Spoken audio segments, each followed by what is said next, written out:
नमस्कार मित्रांनो, स्वागत आहे तुमचं महामाहिती या आपल्या YouTube चॅनलवरती। तर शेतकऱ्यांसाठी अत्यंत महत्त्वाची बातमी आहे। जी बातमी आहे विधानसभेचे अधिवेशन जे चालू आहे नागपूर येथे, तिथून ही महत्त्वाची बातमी आहे। तर मुख्यमंत्री श्री एकनाथजी शिंदे यांनी शेतकऱ्यांसाठी एक महत्त्वाची घोषणा केली आहे। अवकाळीग्रस्त शेतकऱ्यांना मोठे पॅकेज जाहीर करण्यात आलेलं आहे। चला तर आपण पाहूया नेमकी बातमी काय आहे।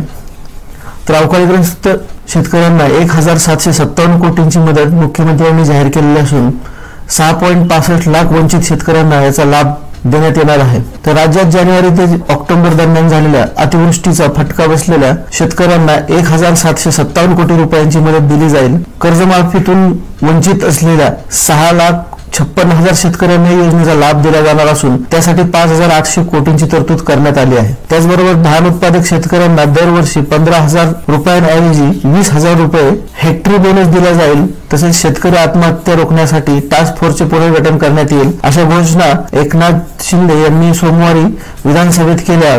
अवकाळीग्रस्तांना 1757 कोटी रुपयांपैकी 300 कोटी रुपयांचे वाटप आधीच केलेले आहे। तर धान उत्पादकांना हेक्टरी 20,000 रुपयांचा बोनस हा 2 हेक्टर पर्यंत दिला जाणार असल्याचे मुख्यमंत्री म्हणाले। नमो शेतकरी महासन्मान निधी अंतर्गत 85.60 लाख शेतकऱ्यांना बँक खात्यात राज्याने 1720 कोटी रुपये टाकले असून येणाऱ्या काळात अवकाळीग्रस्तांनाही 1757 कोटींची मदत ही मुख्यमंत्र्यांकडून जाहीर केलेली आहे।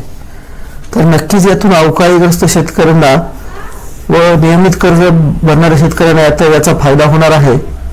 तर ही अत्यंत महत्त्वाची बातमी आहे। जय हिंद, जय महाराष्ट्र।